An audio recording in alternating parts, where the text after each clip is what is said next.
우리 사랑하는 우리 성도 여러분, 우리 성도는 성도의 생활을 하면서 여러 가지 일을 해야 돼요.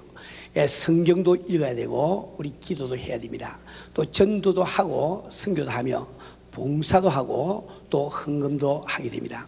그런데 이 모든 활동들은 우리 성도의 생활의 목적을 이룩하는 수단이지 그 자체가 목적은 아닙니다. 우리 성도는 우리가 목적과 수단을 혼돈해 버리면 큰 혼란이 벌어지게 되는 거예요.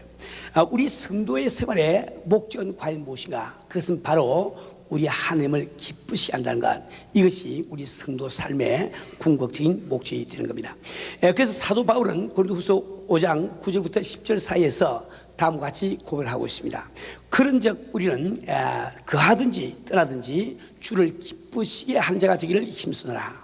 이는 우리가 다 반드시 그리스도의 심판대 앞에 드러나서 각각 선악간에 육체로 행한 대로 받아야 합니다. 다시 말해 우리가 참 앞으로 그리스도의 심판대에서 상급받는 그날이 있기 때문에 우리 이 세상을 살아가면서 우리 성도는 죽든지 살든지 오직 주님을 기쁘시게 하는 것, 그것이 목적이라고 분명히 말씀을 하고 있습니다.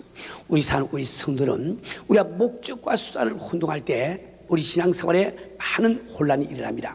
예를 들어서 전도를 내 신앙생활의 목적이라고 생각하는 사람은 전도하기 위해서는 주님께서 기뻐하지 아니하시는 이런 방법을 쓰게 될 거예요. 교회도 마찬가지입니다. 우리 교회는 성장하기를 원합니다. 우리 교회는 세계 선교하기를 원해요. 그럼 우리 교회의 궁극적인 사역의 목적이 교회 성장이나 혹은 세계 선교에 있는 것은 아닙니다. 만약에 우리가 참 교회 성장을 목적으로 삼다 하면 교회 성장을 시키기 위해서 주님께서 기뻐하지 않는 방법을 쓰게 될 것이요, 우리가 세계 선교에 우리의 사역의 목적이라고 하면 우리는 선교를 하기 위해서 주님이 기뻐하지 아니하는 이런 방법도 쓰게 될 거예요. 우리가 교회 성장을 그토록 우리가 바라고 또 선교하려고 원하는 것은 그것이 바로 주님을 기쁘시게 하는 수단이기 때문에 우리가 그렇게 하고 있는 거죠. 우리 성도는 우리는 신앙생활을 하면서 끝까지 참 내가 살아있는 동안에 한 가지 목표는 바로 내 주님을 기쁘시게 하는 것이야. 이걸 꼭 기억을 하시길 바랍니다. 그런데 우리가 주님을 기쁘시게 하기 위해서는 우리 하나님께서는 어떤 마음을 기뻐하시는지 그것을 우리가 잘 알아야 되겠어요. 우리 성도 여러분, 하나님께서 우리 인간 그 마음 가운데서 가장 기뻐하시는 마음은 바로 겸손입니다. 겸손한 것을 꼭 여러분 기억을 하기 바랍니다. 그래서 오늘 이 본문 말씀에서 우리 주님께서는 그러나 더욱 큰 은혜를 주시나니 그러므로 일러스되 하느님이 교만한 자는 물리치고 겸손한 자에게 은혜를 주신다 하니라고 말씀을 하고 계십니다. 우리 성도는 왜 하나님께서는 교만한 자는 물리치고 겸손한 자를 복을 주실까요? 그 이유가 있습니다. 우리 성도는 하나님은 누구세요? 그분은 바로 창조자 되십니다. 우리는 누구니까? 그분이 지으신 피조물입니다. 근데 우리가 하나님을 섬길 때 하나님께서는 과연 어떤 보좌에 앉아 계신지 이것을 분명히 알고 우리 주님을 쓰게 됩니다. 우리 주님은 과연 능력이라고 하는 보좌에 앉아 계신가, 혹은 권위라고 하는 그 보좌에 앉아 계신가, 이것을 확실히 알아야 됩니다. 만약에 우리가 하나님께서 능력이라는 보좌에 앉아 계시다고 우리가 생각한다면 우리는 능력이 나타나는 곳이면 다 하나님이 하신 일인 줄 알고 잘못된 것도 우리가 찾아다니게 되는 거예요. 근데 우리가 참 우리 하나님께서는 참 창조주라고 하는 권위를 보좌로 삼으시고 앉아 계신 분이요, 그 권위 가운데서 능력은 자동적으로 파생되어 나온 것을 알 때 올바른 신앙생활을 할 수 있는 거예요. 우리 하나님께서는 바로 권위라는 보좌에 앉아 계시기 때문에 그분과 더불어 정상적인 관계를 맺을까 하면 겸손한 마음을 품지 않으면 안 된다. 이 성경 말씀에 이 겸손한 마음을 주께서 가장 기뻐하신 것, 우리가 하나님과 참 정상적인 관계를 맺어서 제일 1차적으로 우리가 가져야 되는 것이 겸손한 마음인 이유가 바로 거기 있습니다. 우리 성도 여러분, 겸손이라고 하는 것은 우리가 주를 참 닮아가는 첫 발걸음을 꼭 기억해야 합니다. 첫 단계임을 기억해야 합니다. 우리가 정말 겸손한 것이 없이 땅에서 아무래도 소용이 없어요. 내가 아무리 주 앞에 참 예배를 드려도 겸손한 마음이 없다고 하면 그 예배를 주님이 받아주질 아니하실 거예요. 우리가 아무리 찬송을 부른다 할지라도 우리가 겸손한 마음이 그 참 없다고 하면 그 찬양을 받아주지 않습니다. 내가 아무리 열심히 기도한다 할지라도 기도하는 사람 마음 가운데 하나님 앞에 겸손한 그 마음이 없으면 응답되기가 만무하지요. 내가 아무리 많은 헌금을 한다 할지라도 내 마음속에 겸손이 없으면 그런 헌금이 될 수가 없는 거예요. 우리 사는 우리 성도는 우리는 이 신앙생활에서 이 겸손한 마음, 이것이 얼마나 귀중한지 이것을 꼭 여러분들이 기억을 하셔야 됩니다. 근데 우리가 이 겸손이 무엇인지 이것을 알고 한번 내 마음을 겸손하기로 작정을 해버리면 이 성경 가운데는 많은 이 축복의 말씀이 약속이 되어 있단 말이에요. 우리 사는 우리 성도는 오늘 저는 그것을 다 말씀 못하지만은 몇 가지만 간추려서 간단하게 설명을 드리길 원합니다. 우리 사는 우리 성도는 우리가 바로 첫 번째로 겸손한 마음을 품을 때 우리는 하나님을 만나는 역사가 일어나는 거예요. 우리 사는 우리 성도는 왜 우리가 겸손한 마음을 품을 때 하나님을 만나느냐, 이것을 알기 위해서는 매번 제가 말씀드리지만 우리 인간은 스스로 하나님을 알 수 있는 능력이 없다. 이것을 먼저 깨달아야 됩니다. 그래서 우리가 신학적으로는 인간의 비자율성이라, 스스로 우리가 하나님의 존재를 증명할 수 없고 스스로 하나님의 성품을 알기도 없다. 이것이 이 기독교 신학의 출발점이에요. 그러니까 하나님을 도무지 알 수 없는 인간이 하나님을 알 수 있는 유일한 길은 그분께서 자기 자신을 우리에게 나타내 주실 때만 우리가 그분을 만날 수 있는 거예요. 그것을 은혜라고 봅니다. 그 은혜를 받는 비율이 뭘까요? 그것은 낮은 마음, 은혜를 받을 만큼 낮은 마음이 품어질 때 그때 은혜가 임하는 것을 꼭 기억하기 바랍니다. 우리 사는 우리 성도는 우리가 참 이렇게 참 하나님을 만난다는 것, 이것을 다른 말로 구원을 받는다, 혹은 천국의 비자를 받는다, 이렇게 우리 이야기를 하는데, 우리 주님께서는 그 천국의 비자를 받는 사람이 누가 받는다고 그랬습니까? 누가 천국을 소유물로 만다고 그랬어요? 우리 주님은 마태복음 5장 3절에서 말씀하시기를 심령이 가는 자는 복이 있나니 천국이 저희 것이며, 누가 천국을 가진다고요? 심령이 가는 자. 이 심령이 가는다는 이 말은 다른 말로 바꾸면 하나님 앞에 마음이 겸손하다, 이런 말이 되는 거예요. 우리 사는 우리 성도는 우리가 성령을 받는 것도 마음이 겸손하지 않으면 성령을 받을 수가 없는 거예요.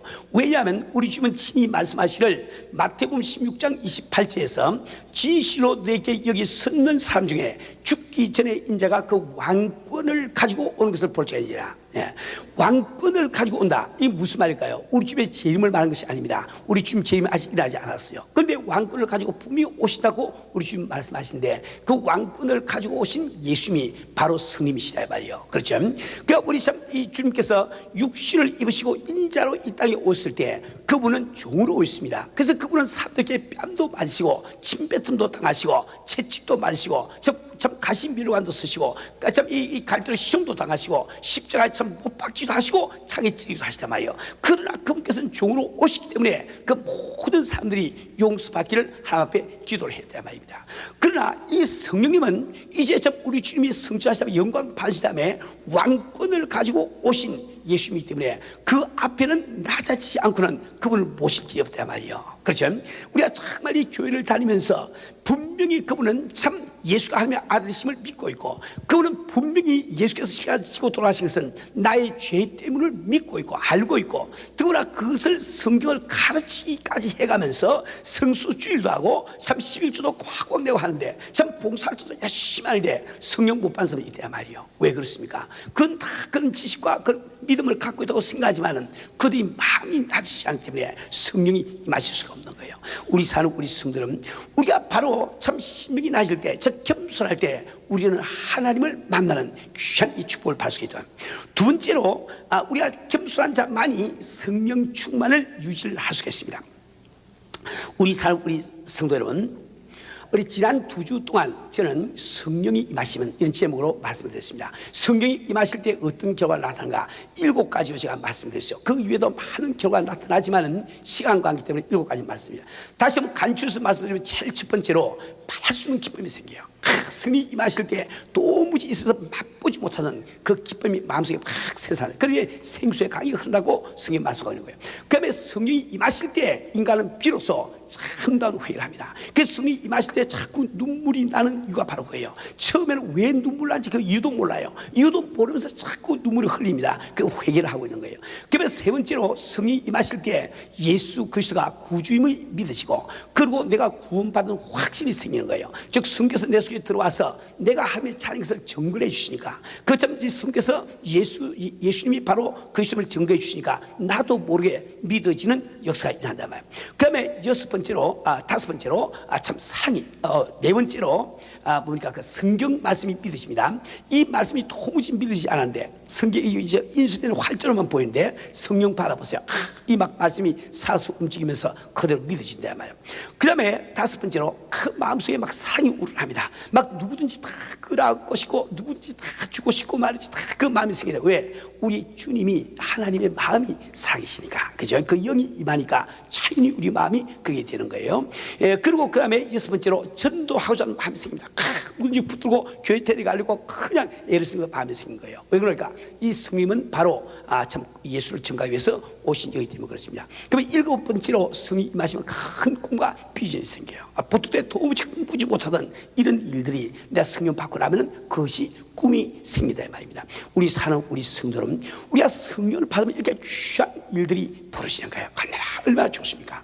그런데 어떻게 하면은 우리가 이러한 그 현상을 우리가 유지할 수 있을까? 그것은 성령 충만할 때만이 가능한 거예요. 왜 그러니까 이 모든 성령님이 우리 마음속에 주신 것이니까. 그렇죠? 그런데 그 성령 충만을 우리 유지하려고 하니까 우리는 바로 성령 앞에 마음이 낮아지고 겸손한 마음을 품지 않고는 성령 충만 유지가 절대 안 됩니다.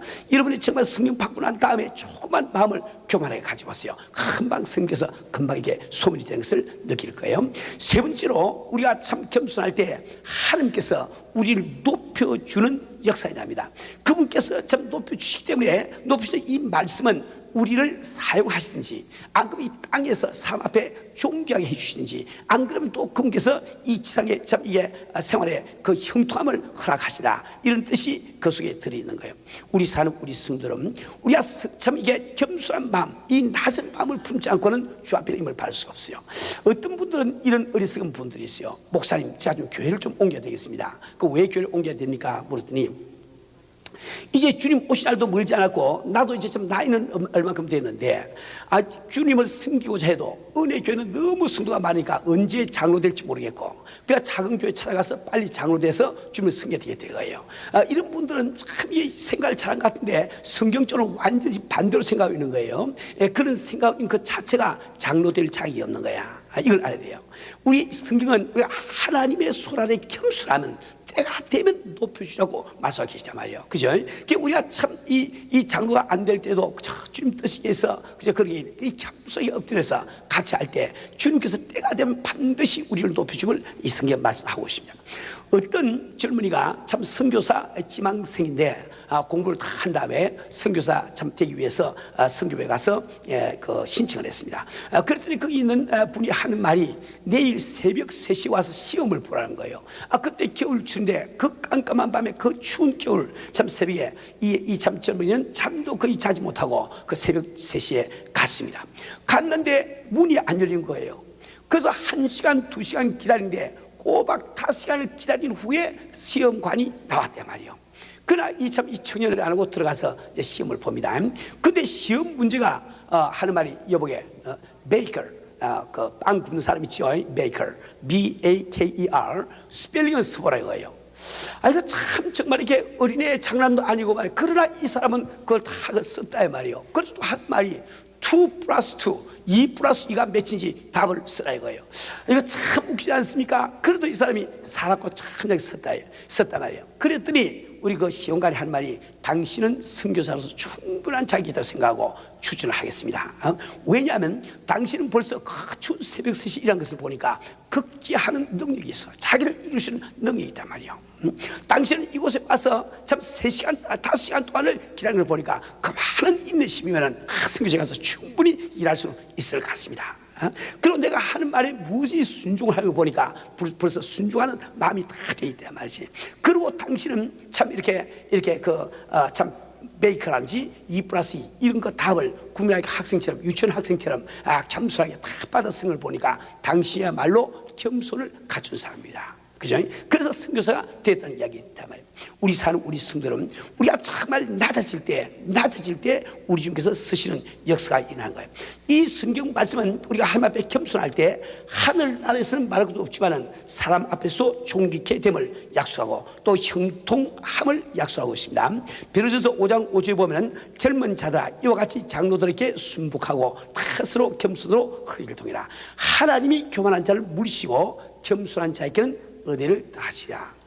저는 목회 생활을 하면서 그걸 아주 뼈지게 느낍니다. 제가 주님 앞에 조금만 겸손하지 않고 기도하지 아니하면 우리 교인들이 나를 보기를 아주 개밥이 못 보시게 보고 다 지나가 버려. 그런데 제가 주 앞에 엎드려서 기도하고 겸손하면은 우리 교인들이 와서 아이고 목사님 어쩌고 이런다 말이요. 귀하게 본다 말이요. 그러니까 여러분들 눈에 내가 귀하게 안 보이거든. 아이고 우리 목사님이 요즘 좀 마음이 겸손하지 못하는구나. 막 이렇게 생각하면 돼요. 그래서 기도 많이 해주세요. 그다음에 잠언 15장 33절 말씀 보니까 여호와를 경외하는 것은 지혜의 훈계라 겸손은 존귀의 앞장이라. 그러나 우리가 참 겸손할 때 이 세상에서 존귀함을 받는 역사가 일어난다고 성경 말씀하고 있습니다. 또 시편 2편 26절 말씀 보니까 겸손한 자는 먹고 배부를 것이며 여호와를 찾는 자는 그를 찬송할 것이야. 내 영혼이 살지니라 하고 말씀하고 계십니다. 다시 한번 우리가 정말 겸손한 마음을 품을 때 이 땅에서 형통함을 이 성경 말씀을 하고 계시단 말이에요. 네 번째로 우리가 겸손한 마음을 품을 때 이 하나님의 말씀이 깨달아지는 역사가 일어난 거예요. 이 하나님의 말씀이 깨달아지지 아니할 때는 깨달아지지 아니하는 그 말씀이 신학적으로 어렵기 때문에 안 깨달아지는 경우도 우리의 마음이 겸손하지 못하기 때문에 안 깨달아지는 경우가 참 많습니다. 예를 들어서 이렇게 한번 생각을 해보세요. 우리가 이 성경에서 구원의 도리는 참 쉬워요. 하나도 어려운 게 없습니다. 그렇지 않습니까? 지금 하나님께서 우리를 사해서 우리가 비록 죄인이지만은 우리를 지옥으로 보내기를 원치 아니하셔. 그런데 하나님께서는 공의롭기 때문에 죄인이 우리를 참 벌하지 아니할 수가 없어. 그래서 그분이 육신을 입으시고 나 대신 벌을 받으심으로 이제 믿으면 구원을 받는다. 얼마나 쉽습니까? 우리 한번 생각해 보자고요. 아니 여기 지금 어떤 재판관이 있는데 그 재판관에게 사랑하는 외아들이 있습니다. 근데 이 외아들이 나쁜 범죄를 지었다고요. 그런데 마침 그 사건을 아버지가 담당하게 됐어요. 그럼 아버지는 내가 지금 아들이라고 해서 그냥 무죄하고 할 수 있어요? 할 수 없지요. 그 범죄에 따라서 형량을 언도를 해야 된단 말이에요. 그래서 만약에 자기가 참 3만 불이고 5만 불이고 벌금을 참 물거나 안 그러면 6개월 징역이다 이렇게 언도를 내렸는데 그 아들이 3만 불, 5만 불 돈 낼 그 능력이 없으면 아버지 판사가 어떻게 하겠어요? 자기 호주머니 털어서 내줄 것 아닙니까? 그렇죠? 얼마나 쉬운 일이냐 말이에요. 근데 왜 사람들이 그것을 깨닫지 못하고 믿지를 못하냐 말이에요. 그것은 바로 마음이 교만하기 때문에 그렇습니다. 왜 그렇습니까? 보세요. 우리가 지금 그것이 깨닫지 않은 것은 우리 마음속에 그런 심정이 없기 때문에 안 깨닫지는 거예요. 그죠? 자녀들은 부모의 심정을 안 가졌으니까 부모가 하는 말을 잘 모르죠. 이처럼 우리 모든 사람들은 죄인이기 때문에 우리가 만약에 하나님이고 우리가 지어놓은 피조물들이 내가 사는 것처럼 그렇게 산다고 하면 우리는 그들을 위해서 내가 육신을 입히고 땅까지 가서 참 십자가를 지고 그 고통을 당하면서 죽음을 맛보면서 그들을 구원할 그런 마음이 전혀 없는 거예요. 우리 같으면 그냥 하루아침에 확 써서 지옥 다 보내버리고 인간을 다시 만들면 되죠. 그죠? 근데 우리가 왜 주님의 심정이 안 깨어지는 거 그것은 내가 지금 생각하는 내 마음 이상은 다른 마음이 없다고 단정을 했단 말이에요. 그것이 바로 교만 아닙니까? 내가 생각하는 그 심정 위에는 다른 심정이 없다고 생각하는 그것이 바로 교만이다 말이에요. 그래서 이 성경 말씀에는 우리가 참 이렇게 교만하기 때문에 말씀이 안 깨어지는 부분이 참 많이 있습니다. 그래서 우리 주님도 친히 마태복음 11장 25절에서 말씀하시기를 그때 예수께서 가라사대 천지의 주제이신 아버지여 이것을 지혜롭고 슬기는 자에게는 숨기시고 어린아이에게는 나타내심을 감사하이다. 정말 그 하나님의 진리, 참 천국의 진리를 참 우리 주님이 말씀하실 때 그 당시에 지식 있고 슬기는 바리새인들, 서기관들, 제사장들 그래서 아무도 못 알아듣는데 어린아이 같은 사람은 알아듣는데 말이에요. 다시 말해 겸손한 마음을 품은 그 사람이 하나님의 말씀을 깨닫게 됨을 이 성경은 말씀하고 있습니다. 또한 잠언 11장 2절 말씀 보면은 교만이 오면 욕도 오거니와 겸손한 자에게는 지혜가 아니라 겸손할 때 비로소 지혜가 생김을 우리에게 말씀해 주고 있습니다. 다섯 번째로 우리가 마음에 겸손한 마음을 품을 때 기도의 응답이 옵니다. 여러분들이 이렇게 하나님 앞에 우리가 기도를 하는데, 우리가 물론 정욕을 위해서 쓰기 위해서 잘못 기도하는 거야. 그건 뭐 응답하는 거 말할 것도 없지요. 근데 내가 분명히 주의 일을 위해서, 선교를 위해서, 교회를 위해서 기도하는데 응답이 안 온다 말이에요. 그 왜 그렇습니까? 아주 주된 원인은 우리가 겸손한 마음, 하나님 앞에 겸손한 마음이 없이 우리가 기도하기 때문에 응답이 오지 않는 거예요. 우리 예수님이 그렇기 때문에 우리에게 기도를 가르칠 때 그분은 참 우리에게 일용할 양식을 주시고, 내가 무엇을 하나님 앞에 구하기, 디맨드 하기 전에 먼저 그 나라가 임하시고 뜻이 하늘과 땅에서 이루시라 먼저 기도하라고 이야기합니다. 무슨 뜻입니까? 겸손한 마음을 먼저 품으라는 뜻이에요. 왜 그렇게 말씀드립니까? 생각해 보세요. 나라라고 하는 것은 세 가지 요소가 있어야 됩니다. 제일 첫째로 주권이 있어야 되는 거예요. 두 번째는 그 주권에 복종하는 백성이 있어야 됩니다. subject 있어야 됩니다. 그리고 그 세 번째로 그 주권이 미치는 영역이 있어야 됩니다. 우리가 기도할 때 주여 나라가 임하시며, 이 말씀은 주여 내가 당신의 주권 앞에 굴복하기를 원합니다.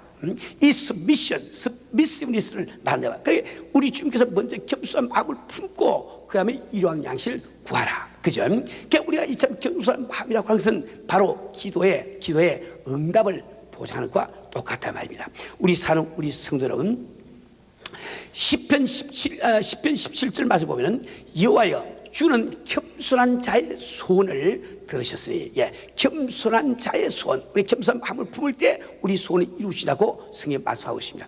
여섯 번째로 우리가 겸손한 마음을 품으면 마음에 평안이 있는 거예요.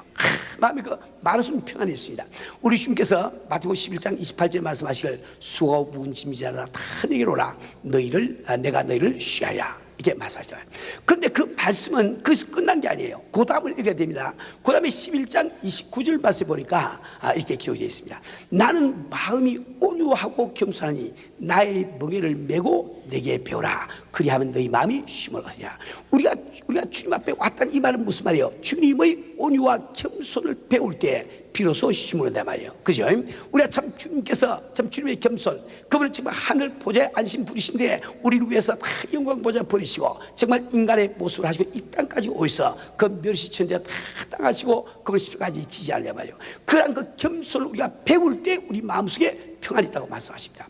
왜 우리가 겸손을 배울 때 마음에 평안이 있을까요? 그것은 내가 한번 겸손한 마음을 품어보려면 남이 판단이 되지 않는 거예요. 남이 판단되지 않습니다. 우리가 마음에 괴로운 것은 남이 자꾸 판단되기 때문에 지금 괴로운 겁니다. 왜 저 사람은 저럴까? 왜 이 사람이 이렇게 하지마도 저렇게 할까? 왜 이럴까? 자꾸 이 생각이 들어 우리 괴로운 거죠. 그죠? 그래 모두 그들 인정이 다 되면 마음이 다 편하단 말이에요. 그러니까 겸손한 마음을 품은 자, 이 사람이 이 몸이가 평안을 얻는 이유가 바로 거기 있습니다. 우리 성도 여러분, 이토록 이 겸손은 우리들에게 참 중요하단 말이에요. 그러나 이 겸손한 마음을 갖는 것은 그렇게 쉬운 일만 아닌 것 같습니다. 예를 들어서 어떤 분들은 참 겸손해서 칭찬 듣기를 그렇게 좋아하지 않습니다. 그래서 칭찬하려 누가 저는 이거 피한다 말이에요. 근데 그런 분들에게 여러분이 슬쩍 한번 지나가면서 이렇게 말해보세요. 저는 참 김성님이 칭찬을 싫어하기 때문에 존경합니다. 굉장히 좋아한다고요. 좋아한다고요. 그게 뭡니까? 마음이 교만하다 말이지. 그렇죠? 얼마나 사람들은 다 이렇게 교만한지. 목사님 집 이 설교를 한다고 해서 내 겸손한 게 아닙니다. 설교 아무리 해도 내 마음이 얼마나씩도 교만할 수 있단 말이에요. 근데 어떤 초면한 랍비가 있었는데 그는 아주 학식도 많고 덕행이 많아서 모든 사람들이 존경을 했습니다. 그 많은 제자들이 참 그 밑에서 공부를 하고 있었는데 한 번은 다른 그 랍비 밑에서 공부하는 제자들이 이 참 유명한 이 랍비 존경해서 찾아온 거예요. 찾아왔는데 그때 이 랍비는 오수를 즐기고 있습니다. 낮잠을 자고 있단 말이에요. 그래서 그 참 스님이 잠을 안 깨도록 조심조심 이제 이쪽 제자하고 저 제자하고 이야기를 주고받는데 저 제자가 물으니까 이쪽 제자가 우리 스님은 뭐가 좋고 그 장점 이 자랑을 한창 한다 말이에요. 그럼 이제 자랑이 다 끝났더니 잠을 주무시고 계시던 랍비께서 눈을 가만히 뜨시면서 하는 말씀이, 야 너희들 내가 왜 겸손하다는 말을 안 하지? 이렇게 이야기하더란 말이에요. 그죠? 자, 이렇게 겸손하기 그렇게 우리가 참 힘든 거라 말이에요. 우리 성도들은 이러한 참다운 겸손은 어떤 것이 참다운 겸손일까? 이것을 우리가 분명히 아셔야 됩니다. 우리 성도들은 우리는 흔히 극본과 지업을 혼동에 참 쉬워요. 그래서 우리는 참 겸손하면 양보를 잘하는 것, 허리를 잘 굽히는 것, 혹은 말씨가 부드러운 것, 극단적인 발을 쓰지 않는 것, 이런 것 등을 겸손하다 이렇게 이야기하다. 그것은 겸손할 때 맺히는 열매이지 그것이 맺혔다고 해서 반드시 겸손이 있는 것은 아닙니다. 얼마든지 그것이 교만의 다른 얼굴일 수가 있다 말이에요. 그렇죠? 교만하기 때문에 오히려 참 이렇게 양보하고, 교만하기 때문에 오히려 허리를 잘 굽히고 얼마나 그럴 수가 있는 거예요. 우리 사는 우리 성들은 어떤 책에 보니까 겸손이 다음과 같이 정해져 있습니다. 자기의 위치 현상보다 자기를 낮게 나타내는가. 이것도 정답이 아닌 거예요. 우리가 자기 자신보다 낮게 자기 취시한 거, 그건 교만이지, 그건 겸손이 될 수 없어요. 겸손이라는 것은 무엇이냐? 그것은 올바르게 정직하게 자기 자신을 바라보는 것, 그것이 참다운 성경적인 겸손임을 꼭 믿으시길 바랍니다. 우리 사는 우리 성도는 정말 우리가 우리 자신을 바라볼 때 우리는 어떤 사람입니까? 첫째로 하나님의 도움이 없이는 도무지 살 수 없는 것이 우리 아닙니까? 그렇죠. 우리는 정말 죄인으로 태어나서 죄인으로 살다가 죄인으로 죽을 수밖에 없는 우리도요. 하나님께서 참 사랑으로 독생자를 보내주지 아니하시고 그 보혈의 은혜가 없다고 하면 우리는 영원한 불못에서 참 영원히 고통받을 수밖에 없는 것이 나의 실상이 아니야 말이요. 그 큰 은혜를 받고도 우리는 참 은혜대로 살지 못하고 참 계속해서 죄를 지을 수밖에 없는 것이 우리의 현상 아니냐 말이요. 그죠? 이것을 제대로 내가 바라볼 때, 그것을 인정할 때, 그것이 바로 성경이 말씀하시는 참 겸손이 이루어지게 되는 거예요. 인간은 어떻습니까? 나의 시선은 어떻습니까? 정말 얼마나 열악한 것이 인간인지 모릅니다. 우리 사는 우리 성도 여러분, 인간은 하나님께서 흙을 비워서 만드시라고 그래. 흙으로 비워서 만드는 게 뭐예요? 질그릇이에요. 질그릇. 그죠? 질그릇은 부닥치면 잘 깨집니다. 질그릇은. 그래서 우리도 자동차 탁 부닥치도 그냥 터지고, 벽에 부닥치도 피나고 잘 깨진다 말이요. 이렇게 열악한 것이 우리 인간입니다. 우리 사고 우리 성도, 우리는 굉장히 삶 앞에 강한 것처럼 우리는 참 가면을 쓰고 살고 있지만 얼마나 열악한지 몰라요. 저는 참 어처구니 없이 죽는 삶을 한 사람 봤습니다. 제가 아주 어릴 때 이야기예요. 일입니다. 그때 신혼부부가 있었는데 그 남편이 아침에 출근할 때 여기 코 밑에 여드름이 하나 나가지고 그걸 부인이 그걸 꼭 짜줬다고요. 짜줬는데 오후 한 4시쯤 돼서 연락이 왔는데 병원에 입원을 했다는 거예요. 그때 저도 우연히 그분들 따라서 함께 갔습니다. 가보니까 아침에 멀쩡하게 나갔던 건강한 젊은이가 오후 4시에 갔는데 얼굴이 이렇게 부어가지고 눈이 유리알처럼 이렇게 돼 있어요. 그 어떻게 깜짝 놀라서 물어봤더니 어서 하는 이야기가 여기 뭐 안에 뭐 이렇게 뇌까지 그 직통으로 뭐 통하는 게 뭐 있답니다. 네, 뭔지 몰라도 균이 골로 들어와서 뇌를 갖다가 이렇게 가니까 금방 이래 돼버려요. 그 사람 그 다음 날 죽었어요. 아니 건강한 젊은이가 이 여드름 좁쌀 같은 여드름 한 때문에 죽더라고요. 제가 지난번에 보니까 우리 94년도 페스티벌 갔을 때 그 참 소리에서 참 좀 이렇게 비극적인 이야기를 하나 들었습니다. 거기 물론 우리 교회 선교사님 아니고 다른 교회 선교사님인데 그 선교사님의 결혼 안 한 처제가 이제 그 언니 집을 방문해서 소리를 왔단 말이에요. 그 알마타에 왔는데 하루 저녁에 하루 보니까 샤워를 하루 들어갔는데 사람이 안 나온대 말이야. 그 저리가 샤워를 하니 들어가 볼 수도 없고, 그래도 하도 안 나오니까 들어가 보니까 목욕통 있죠. 거기 탁 엎어져 가지고 긴 머리칼이 물 내려가는 걸 딱 막아가지고 물이 고여서 익살해 버렸어. 그러니까 아마 이렇게 머리 감다가 아마 이렇게 좀 깜빡 이렇게 정신 좀 깜빡한 거예요. 가니까 이제 머리가 기니까 그게 물이 흘러가서 그걸 딱 막아보니까 물이 고여가지고 아니 그 베스탑에서 익살했다니까 멀쩡한 사람이. 이렇게 열악한 것이 바로 인간이에요. 이 실상을 우리가 깨달아야 됩니다. 우리 실상은 어떤 겁니까? 하나님의 도움이 없이는 잠시 잠깐도 살 수가 없는 거예요. 우리는 내가 잘나서 참 내 힘으로 산 같이 생각하지만 하나님이 지어주신 자연 환경이 없으면 어떻게 우리가 살겠냐 말이요. 하나님이 산소를 공급하지 아니하시면 무엇을 호흡하고 우리가 살겠습니까? 아침마다 해가 돋지 아니하면 무슨 에너지로 우리가 살 수 있겠냐 말이요. 우리는 정말 우리 힘으로 사업도 하고 무슨 일을 한다지만 하나님께서 이 지하의 차원을 미리 안 만들어 주시면 우리가 무엇을 가지고 우리가 살 수 있겠냐 말이요. 우리는 항상 하나님 앞에 빚을 지고 사는 이런 존재입니다. 그래서 이 실상을 깨달을 때 그것을 이 성경은 참다운 겸손이라고 말씀을 하고 있습니다. 우리 성도는 제가 지난번에도 한번 그런 말씀드렸어요. 우리 인체는 참 이게 자율신경과 비자율신경이 있는데, 다시 인간이 스스로 움직일 수 있는 신경이 있고 인간이 스스로 움직일 수 없는 신경이 있단 말이에요. 그런데 이상하게 그 몸의 가장 중요한 기관들은 전부 다 비자율신경입니다. 즉 인간이 스스로 건들 수 없는 신경이란 말이에요. 위장은 인간이 야 소화시키라 이렇게 하지 않지요. 허파 너 호흡해라 안 한다고요. 우리가 관계없이 지 마음대로 한다 말이에요. 그런데 이 몸속에 생명과 직접적인 관계가 있는 가장 중요한 기관들은 모두 다 비자율신경이 이걸 관리하고 있다고요. 무슨 뜻입니까? 생명 내게 있는 것이 아니고 내게 있다, 하나님께 있다. 이것을 우리에게 알려준 거 아니야 말이에요. 이 정도의 지혜는 인생을 살아가면서 우리가 배워야 됩니다. 깨달아야 된다 말이에요. 우리가 스스로 잘난 척하는 것은, 나 혼자 살 수 있다고 하는 것은, 나 혼자 힘으로 참 이게 일을 할 수 있다는 것은 그래서 하나의 교만이요, 스스로 속고 있는데 불감을 꼭 우리 기억을 하셔야 됩니다. 우리 사는 우리 성도는 원래 겸손과 반대되는 말을 오만이라고 부릅니다. 오만한 자, 오만한 자.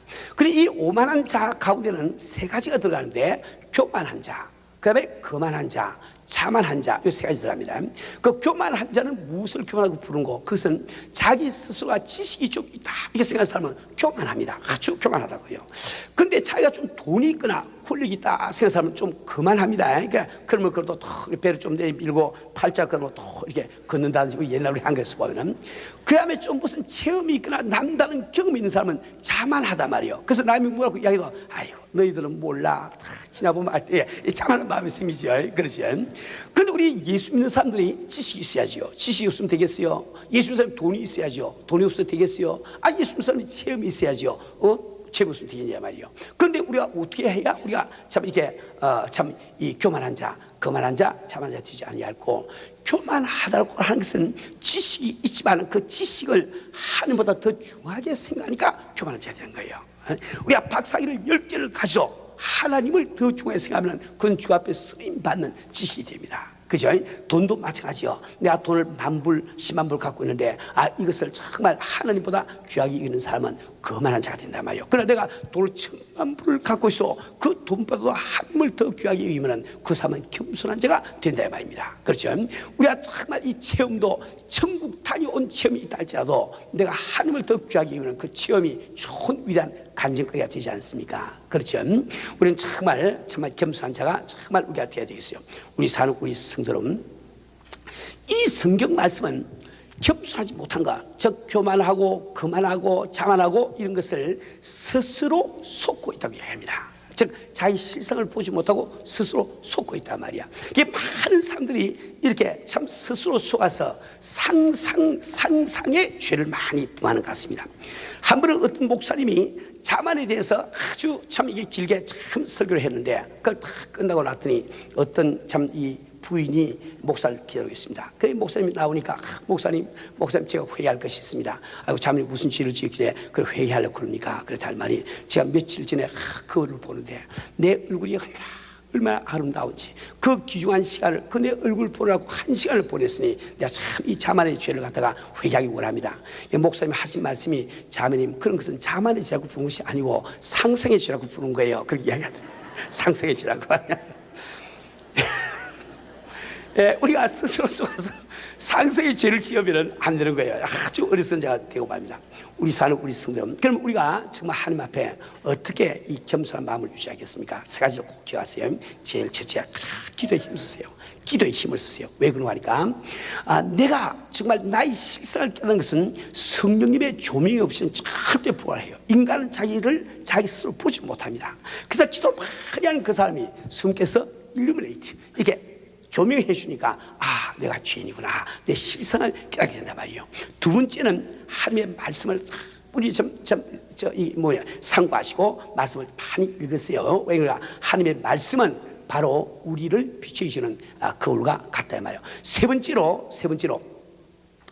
은혜 받기 전에 자기를 생각하세요. 하나님 은혜를 안 받았다고 하면 내가 어떻게 될 것인가, 그걸 항상 기억을 하세요. 어떤 사람 그런 분이 계세요. 자기도 예수 믿기 전에 그렇게 전도할 때 예수 안 믿고 막 핍박하고 강팍하게 구르는데, 은혜 받고 난 다음에 자기가 좀 전도해서 말 안 들으면 저 사람 말이야 마음이 강팍하고 이런다고요. 그런 사람 뭐라고 그러죠? 개구리가 올챙이 척대를 모른다. 그래 해야죠. 이 과거를 잊으면 안 되는 거예요. 그래서 다윗은 큰 위대한 왕이 된 다음에도 자기 과거를 잊지 않기 위해서 목동 때 입던 옷, 그때 쓰던 기구, 이걸 항상 자기 침시에 다 붙여놓고 그걸 보면서 기억을 하잖아요. 그럴 때 다윗이 겸손한 사람으로 하나님의 복을 받게 돼서 꼭 기억하기 바랍니다.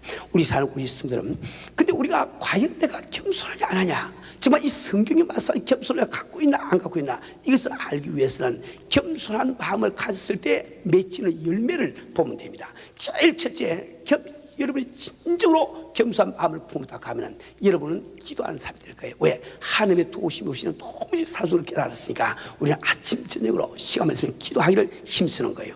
우리가 기도를 여러분이 억지로 하거나 그저 규칙적으로 하거나 이렇게 그저 또 안 하거나 이런 분들은 여하튼 그저 의심치 마시고 교만한 줄 믿으시길 바랍니다. 예. 두 번째, 우리 참 겸손한 사람은 말씀을 삼하는 거예요. 왜? 내 실상을 보니까 내가 영적으로 눈이 멀었어. 어디로 가는 것이 옳은 길인지 모른다 말이에요. 그러니까 오직 하나님의 말씀만이 나의 갈 길을 가르치고 하나님의 말씀만이 내 발에 등불이 된 것을 알기 때문에 주야로 성경을 묵상하고 성경 말씀에 궁금증을 갖는, 호기심을 갖는 이런 성도가 되는 거예요. 세 번째로, 우리가 정말 이렇게 겸손한 마음이 들 때 비로소 우리는 이것이 순종으로 나서야 됩니다.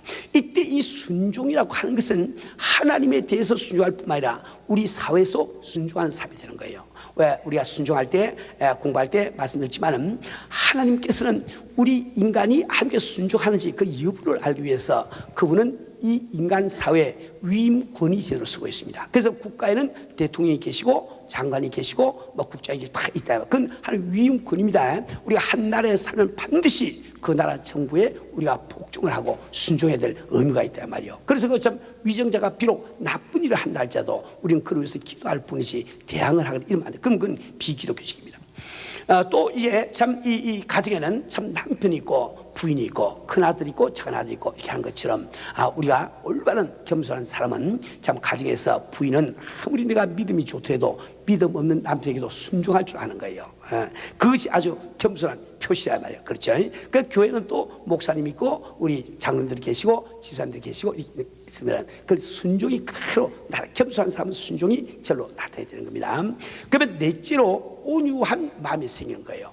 겸손과 온유라고 하는 것은 마치 손에 손등과 손바닥과 똑같습니다. 정말 이걸 겸손하게 되면 자기 마음이 온유해져서 남을 판단 안 합니다. 남이 어떻게 하지 그걸 보고 좀 저러가 손가락질 안 한다. 왜? 내 자신이 그보다 더한 죄인이니까 그렇잖아요. 예? 그리고 참 이게 화를 내지 않습니다. 화를 낼 수가 없다고요.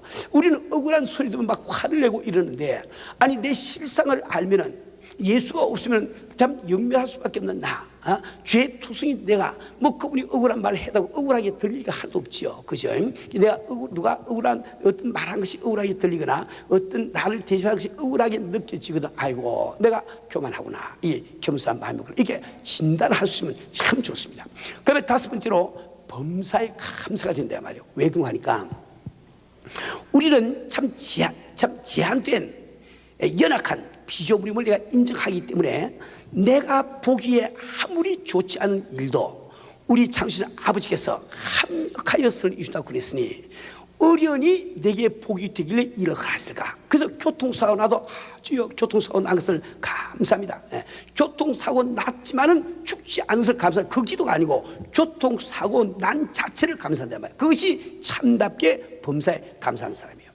우리가 정말 이렇게 귀중한 그 겸손이 내 마음속에 이루어지는지 안 이루어지는지 이걸 알기 위해서는 내가 정말 기도를 열심히 하고 있는가, 말씀을 삼하고 있는가, 순종한 생활을 하고 있는가, 참 온유한 마음을 품고 있는가, 범사에 감사하고 있는가, 이것을 우리가 따지고 간단 말이에요. 성경 우리에게 경고를 하고 있습니다. 잠언 16장 18절에 보면 교만은 패망의 앞잡이요. 우리가 교만은 패망의 앞잡이. 교만한 사람 반드시 패망을 하게 되어 있단 말이에요. 그만한 마음은 넘어짐의 앞잡이니라. 또 잠언 18장 12절 말씀 보니까 사람의 마음의 교만은 멸망의 선봉이요 겸손은 종기의 말씀하고 계십니다. 우리가 참 이게 교만, 자기를 드러내려고 하는 것, 이것이 왜 패망의 앞잡이가 되느냐. 내가 한 가지 재미있는 이야기로 마무리를 맺겠습니다. 참 어떤 참 연못가에서 말이지 참 이렇게 갈매기 두 마리하고 개구리 한 마리가 아주 친하게 지났답니다. 아침저 같이 놀면서 말이야 어떻게 노는지 잘 모르겠지만은 아주 후원을 가지대요. 근데 문제가 생겼습니다. 그 지역이 가물어지더니 옆뭐 물이 자꾸 줄어든다 말이에요. 그냥 살 길이 없지요. 갈매기가 문제 없죠. 후룩 날아가고 되니까. 근데 개구리가 문제인 거예요. 이 동료 개구리 갖다가 두고 갈 수가 없지 않습니까? 그래서 어떻게 할까? 참 심사숙고한 끝에 참 좋은 아이디어를 냈습니다. 그래서 갈매기 두 마리가 입에다가 나뭇가지를 이렇게 물고, 이제 개구리가 그 입으로 가지고 매달려가지고 이제 간다 말이에요. 그래서 다 싣고 그다음 이제 다른 이제 연못 쪽으로 이제 확 날아가는 거예요. 날아가는데 어떤 농부가 그걸 쫙 보니까 너무너무 기발한 아이디어거든요. 그래서 혼자 이야기를, 야, 저놈들 누가 저렇게 좋은 아이디어를 냈을까? 그만 개구리가 깜빡이 집으로 와. 이거 제가 냈지요. 그래 입을 딱 벌리고 어떻게 되겠어요? 막 뽀로로 떠서 죽었다 말이야. 교만은 패망의 앞자리 그 뜻이 바로 그런 뜻이에요.